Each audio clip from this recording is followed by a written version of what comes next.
It is quite peculiar, the happenings I've been made to witness for my supernatural longevity.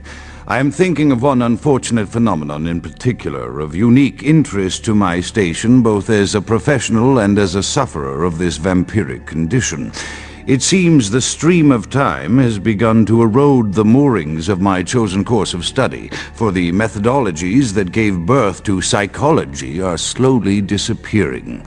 I find myself in an era that overlooks the physical component of psychological pathology time and again in favor of the sophistic practices of Freud.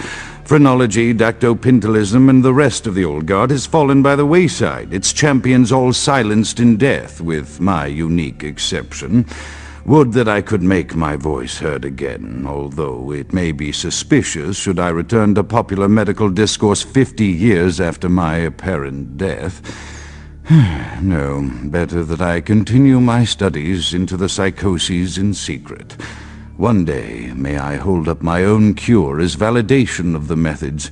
I am confident no cure for my condition, or that of my beloved wife, lies within our figurative minds, waiting to be unlocked by the correct combination of memories recovered from our childhoods. And I'm most certain it has nothing to do with the relationship between myself, my parents, and my genitals. Sorry, Sigmund, but I choose to stay my course. In time, too, may your star fade and disappear. Another unfortunate casualty to tide of time, insane asylums. I lament their loss not only as brokerage houses for the breadth and depth of human psychoses, but also I shall mourn the disappearance of that peculiar environment present only in an insane asylum. That palpable atmosphere of blistered brains and churning bowels, the odoriferous melange of freely flowing bodily humors, that gently rolling cacophony of distant sobs and screams, the muttered cursing at perceived enemies, and the blissful gurgling of the lobotomized, like a newborn babe discovering the sky. I shall still find test subjects as surely as I find bloody sustenance in the night, but this climate, I fear, may never be replicated. Often I reflect with great regret on the missed opportunity that was my infector. Had I been conscious after the attack, I could have stopped the orderlies from locking her in the roaming pen. What I would give for just one interview, a few simple questions of the plague-ridden woman who met her end that dawn. Of course, there is no guarantee she would have been any more helpful than my current crop of test subjects, mewling wretches. Few could be called enthusiastic. Given the nature of the tests, I cannot expect the same fervor from all, but a modicum of cooperation would be appreciated. Animals. The one called John went so far as to gnaw off his arm and escape into the floorboards like some feral rodent. I still hear him scurrying about at night. He must be making an atrocious mess in there. My studies proceed at a languid pace. I'm mired in a foul ennui as my wife's illness advances. My subjects grow restless without proper supervision, but I cannot pull myself back from this black depression.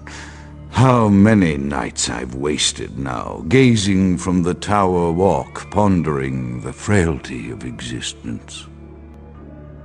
After decades of solitary study into this affliction, I have learned that it is by no means mine alone. Indeed, the city is home to an entire society of similarly afflicted individuals with whom I've only recently made contact. They are an understandably standoffish sort, by and large, but I have been able to confirm with them that the condition is indeed vampirism, which apparently comes in a multitude of strains, each with a spectacular set of symptoms such as invisibility and even a sort of lycanthropy.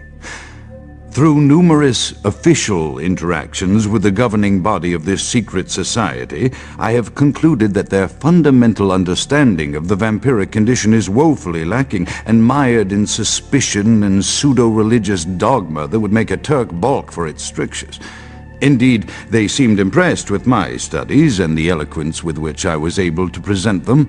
Apparently, the typical sufferer of my particular strain of vampirism is far from the vanguard of the King's English. So impressed were they that they even offered me an office in their government, a rather high office by the sound of things. I believe I shall accept. If nothing else, it should provide a lofty vantage point from which to observe the breadth and epidemiology of the affliction, so that I may move more expeditiously toward a cure. I have accepted the role of Primogen for Clan Malkavian, the dreadfully winsome label applied to the particular strain of vampirism I suffer, so named for some supposed vampire father figure of old, more poppycock grown from a backward culture that seems interminably drawn to children's tales and the fiction of Victorian romance, when it should concern itself with the science behind their suffering. No matter. For I have taken this office for no greater reason than to advance my research. I must make mention, however, that even among my would-be peers in this governing body of vampires, the level of paranoia and superstition is frightening. Their intelligence is not the question, no, indeed. As they courted me for this appointment, I had to suspect that their overtures were hand-tailored to what must be my obvious infatuation with reason, for the devil would do well to have such honey-tongued tempters. Even so, I could not help but notice the dressing of language these vampire leaders chose for their siren song. Whether it is born of habit, from addressing their unwashed, ill-educated subjects, or from their own deep-seated beliefs, their linguistic flourishes belie a faith in superstition over the providence of empirical reason that must be an all-pervasive theme in this society of darkest night. Damn it all, now I'm doing it too. As I expand my dealings with the vampire government, I have encountered a disturbing new symptom of this affliction. Frequently, in conversation, I will hear voices emanating from other vampires, voices that are not their own, but which seem to have insight into their lives beyond what I could gather from simple conversation. These voices seem to echo from deep within my fellow vampires, and I cannot be certain if this symptom belongs to my strain of the illness or theirs, for the voices are various and inconsistent. I dare not mention this symptom to my vampiric peers, for they have proven themselves true predators to whom I could be loath to reveal any sign of weakness. Indeed, these voices have counseled me against confessing their presence, and until I can confirm their source, I will listen. The information the voices have given me ranges from curious to frightening. The latter case is especially true of one powerful vampire whose name I shall not commit to recording in the interests of self-preservation. The voices have increased in frequency and direction of late. They have begun to stay with me long after conversation has ceased and are serving as quite a distraction.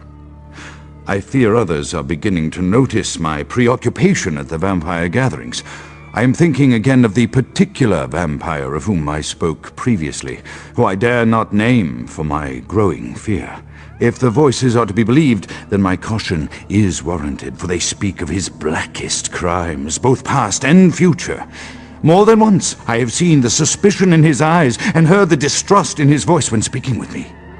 The fear must register on my face, as it is all I can do in these moments to keep from crying out in chorus with the voices. I am no longer safe. I know it. The voices have proven themselves authentic, and I have withdrawn from the Vampire Society entirely. My absence will no doubt draw attention, but I could no longer hold my fragile composure around the ravenous eyes of my vampire peers, especially not around him. The voices compelled me to make what I fear is a Faustian bargain, but I had to, for their demands are constant and merciless. I have secluded myself within the mansion. I know he will strike out at me. He will go to any length to achieve his ambitions, and he knows it, I know. I have taken precautions to protect my beloved wife. Her cure will have to wait until our immediate safety is guaranteed. The mansion was constructed with security in mind, but at that time I was not privy to the full range of vampire capabilities. The voices echo in the twisted corridors of my psyche, dark whisperings of a macabre and formless menace, the approach of which portends an end to all of this.